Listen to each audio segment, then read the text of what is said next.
Bonjour à tous, j'espère que vous allez bien. Alors, c'est juste pour vous raconter l'histoire d'une jeune dame qui m'a contacté.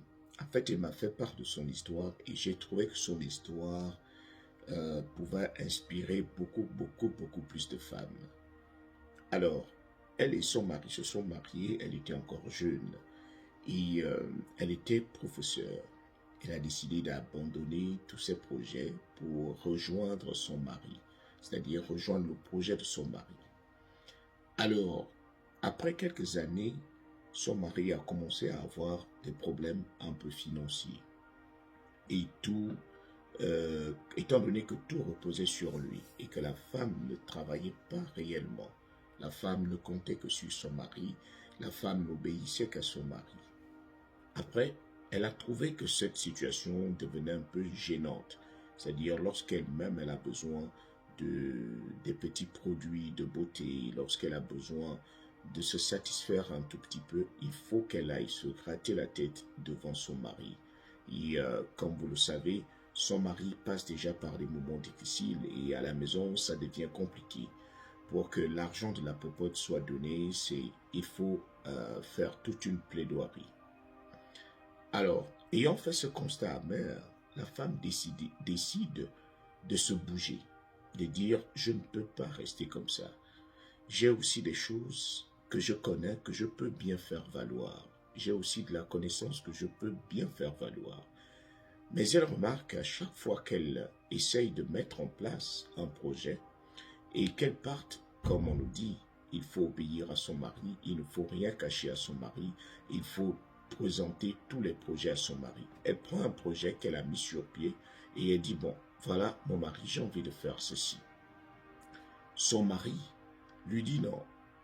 Son mari dépièce le projet, le met en toutes petites pièces, il émiette le projet et il lui montre que ce projet ne peut pas tenir parce qu'elle aurait dû approfondir la réflexion, elle aurait dû prendre toutes les précautions, ne pas se lancer dans ce projet sans se rassurer d'eux, sans se rassurer d'eux, sans se rassurer d'eux. La femme, toute découragée, abandonne le projet. Ça, c'est la première année. Elle se dit, bon, je vais essayer de faire un autre projet. Elle essaye de monter un autre projet. C'est juste parce qu'elle se trouvait un tout petit peu mal. Elle voulait commencer à voler de ses propres ailes pour dire, bon, je me dis que si j'arrive à mettre un projet en place, que ce soit un commerce, un petit deal en ligne, je peux bien aider mon mari dans les charges de la maison parce que je vois que tout repose sur lui. Et je vois qu'il a du mal à s'en sortir puisqu'on n'arrive plus à manger à notre faim. La femme remet un projet en place et part le lui montrer. Voilà ce que j'ai envie de faire. Comme d'habitude, le mari lui dit non, non, non, il ne faut pas faire ça, il ne faut pas faire ça. Voilà les limites de ton projet, voilà les limites de ton projet. Et commence à se dire, ben, tous les projets que je te présente, tu les mets en pièces. Toi qui es tellement illuminé, toi qui as tellement de la clarté, pourquoi ne fais-tu pas un projet pour que je te soutienne au moins? Pourquoi ne fais-tu pas un projet clair puisque tout ce que toi tu vois est bien? Mais je vois qu'on est en train de sombrer et on ne fait toujours rien. On n'arrive pas à remonter la pente. Pourquoi ne mets-tu pas en place un projet qui puisse marcher? Puisqu'à chaque fois que moi je viens avec un projet, tu le descends. La femme commence à se recoqueviller. Elle commence à se sentir frustrée, mal à l'aise dans le foyer. Elle commence à se sentir inutile. Pire, la femme me dit que il arrive que lorsqu'elle essaye de faire quelque chose et qu'elle fait mal et qu'elle se retrouve dans un problème. Par exemple, elle achète une voiture et que après la voiture a des problèmes. Son mari va la torturer pendant des mois et des mois pour lui dire ne lance plus jamais un projet sans m'avertir. Ne fais plus jamais rien sans que je ne sois là. Parce que j'ai l'impression que tu ne peux rien faire de bon. La femme est restée dans le silence. À chaque fois qu'elle passe par un moment difficile, l'homme l'accable d'injures en lui disant, mais comment tu peux faire ceci? Si elle tombe malade à une mauvaise période, on va la réprimander. Si elle a un problème, il va chercher à l'enfoncer au lieu de l'aider d'abord à sortir de ce problème-là. Donc la femme se retrouvait dans un couple, mais spirituellement, elle était seule. Émotionnellement, elle était seule dans ses projets.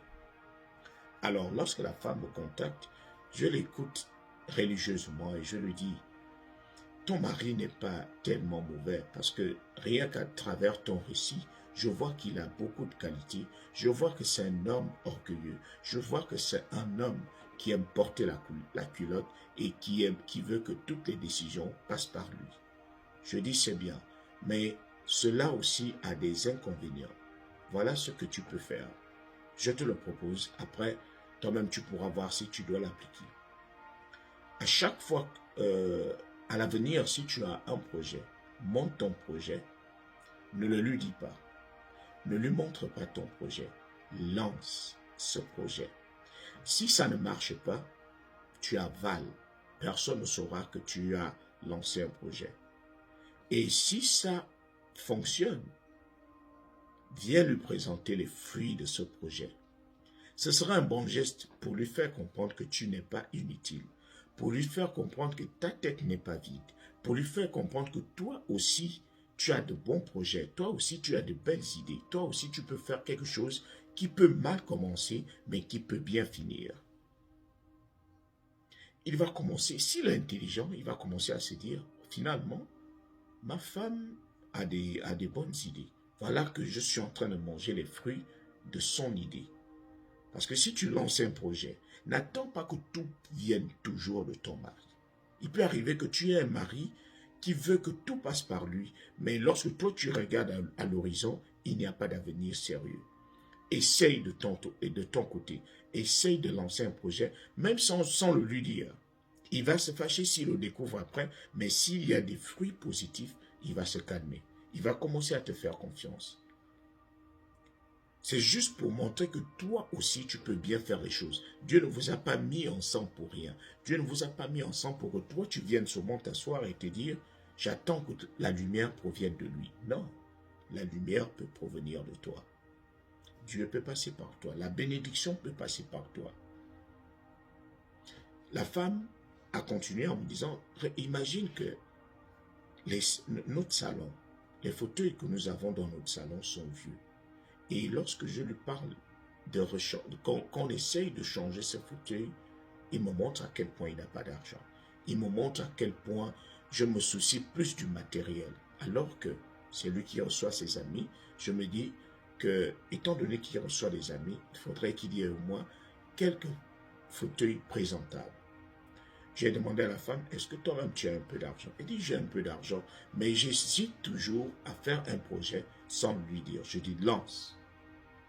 La femme est allée acheter des fauteuils neufs, sans l'accord de son mari et sans utiliser l'argent de son mari. La femme est venue mettre ses fauteuils. Et lorsque le mari est rentré, il était tout ébahi. Il dit, waouh, c'est très beau. Tu as fait comment pour acheter des fauteuils comme ça? C'est pas cher? La femme a dit non. J'ai passé une semaine en ligne en train de regarder les prix des fauteuils et je suis tombé j'ai eu la grâce de tomber sur cela que le propriétaire voulait dealer parce qu'il avait un problème. Et j'ai dû les acheter. Il dit, oh ok, prochainement, je vais aussi participer. Donc l'homme a commencé à comprendre que la femme commence à faire des projets qui fonctionnent. Aujourd'hui, comme je vous le raconte, la femme a déjà un business qu'elle a bâti. Elle n'a pas dit à son mari au départ, mais son mari marche déjà dans la ville comme ça, parce que sa femme a déjà un peu d'argent. Sa femme a lancé un business qui fonctionne. Toi, je suis sûr que tu me regardes dans ta maison. Tu attends que tout provienne de l'homme. Laisse-moi te dire que toi aussi, Dieu ne t'a pas donné ton cerveau là pour rien. Il y a des choses que tu peux faire qui peuvent faire avancer le couple.